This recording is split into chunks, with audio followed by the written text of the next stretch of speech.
So as a little post-Christmas present to myself, I've been saving up for a while to do a few upgrades to my PC, as I haven't really changed much since I originally brought it 3.5 years ago, other than the GPU and just adding more RAM. I've also wanted to get my PC up to 2017 levels and ready for the GTX 1080 Ti, and I know I probably don't need to do it as my old CPU was still great, for example, but I also want to upgrade as my dad really needs a better PC but refuses to buy a new one and will only take the leftovers from my builds, and unfortunately that's only 2 GPUs so far, which aren't of much use by themselves.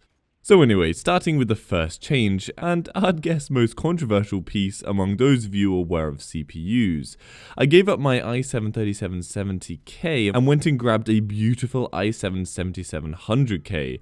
I always originally was going to get the 6700K because, well, the 7700K doesn't really provide much more performance at all over the 6th generation. However, I ended up going for the 7700K because here in the UK it only costs £40 more, which, seeing as I'm having to spend that kind of money anyway on so many games I cover for the channel and don't even get to play myself beyond that, I thought I was allowed to be a bit generous towards myself here.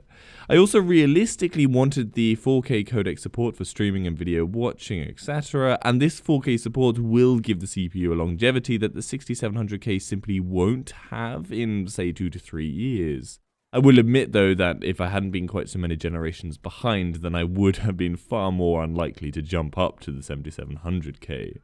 Anyway, to match this new CPU, I needed to, actually this has been one component I've wanted to upgrade for a while now, get a new motherboard. So I originally had the Asus P8Z77V, oh god, the names of these stuff, and it was a good motherboard, but I have been looking to future-proof things with some proper M.2 slots and more SATA ports for one thing, so I went for the MSI Z270 Gaming M5, a very solid motherboard that gives me everything I wanted for actually a really surprisingly low price, which was fantastic.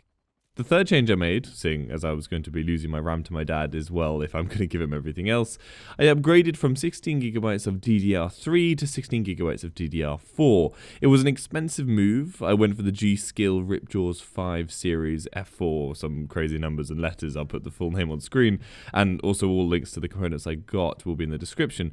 However, the DDR4 was again a future-proof choice, and 16GB is a great level for me, though I would have loved to jump up to 32 gigs. But that will have to wait to the future as I don't have the money for 32 gigs right now. My final upgrade is the most basic edition. I got a 500GB SSD, the 850 EVO to be precise, a fantastic solid state drive, arguably the best option available without jumping up to an M.2 alternative.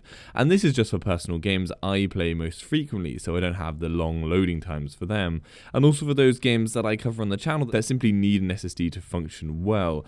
Hopefully giving me a testbed to better let you guys know if an SSD really makes a difference in those cases where a hard drive just seems to have streaming issues. I would have liked a terabyte or more of SSD, but yeah, again, those cost a lot more than my budget. Anyway, all that is left now is to get the 1080 Ti to round out what I've got in my head as the best setup I could own this year.